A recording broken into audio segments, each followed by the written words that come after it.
Similarly, I argue that African Canadian migration, intra-regional and inter-regional, also led to a heightened rhetoric of newness, albeit on a smaller scale. The consumption of products for and in the home became a way of obtaining citizenship rights and societal acceptance within the dominant culture at large. Accordingly, consumerism was viewed as tangible evidence of the efficacy of the new Negro image.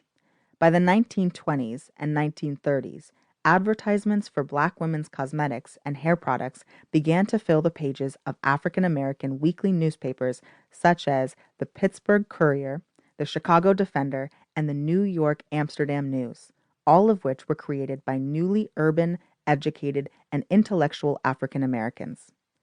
During this period, as Shane White and Graham White observe, the swelling Black populations of northern cities had created an urban African American consumer market of some significance, and commercial beauty products, at first hair oils and later creams for the face, quickly became a regular item in the expenditure of many Blacks, even those who were hardly well off, including some men.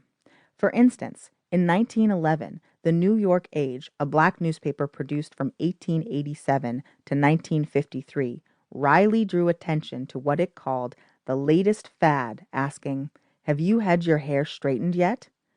Up and around 135th Street and Lenox Avenue, the story continued,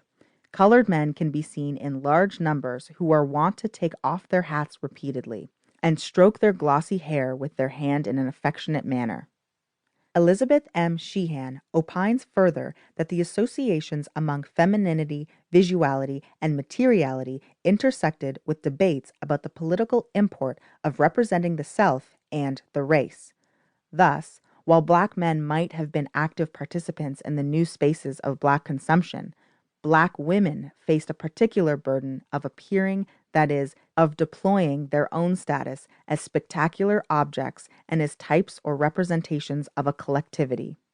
Stated otherwise, Black women had to both embody a newness and adhere to notions of femininity and respectability that pointed to uplifting the race. In this sense, they held a double burden of both race and gender. Importantly, the appearance of, and beauty culture geared toward, the new Negro and new Negro woman in Canada has received little scholarly attention.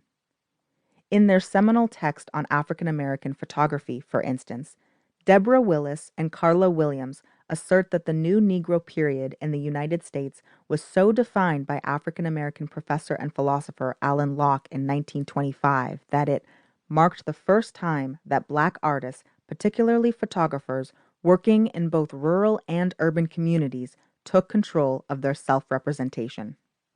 While Canada did not have stretches of city blocks catering to African Canadians or a robust visual culture, through immigration and African Canadian newspapers, the ideology and aesthetics of the new Negro and new Negro woman became part of the cultural fabric of cities across the provinces of Ontario, primarily from Windsor to Toronto, and in Halifax and Montreal.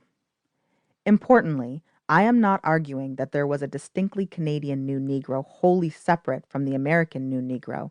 Rather, I am suggesting that, in part, the images, ideologies, and aesthetic practices of the American new Negro were imported into Canada in the first decades of the 20th century, and, in part, Canadian new Negro images, ideologies, and aesthetic practices unfolded north of the border on their own.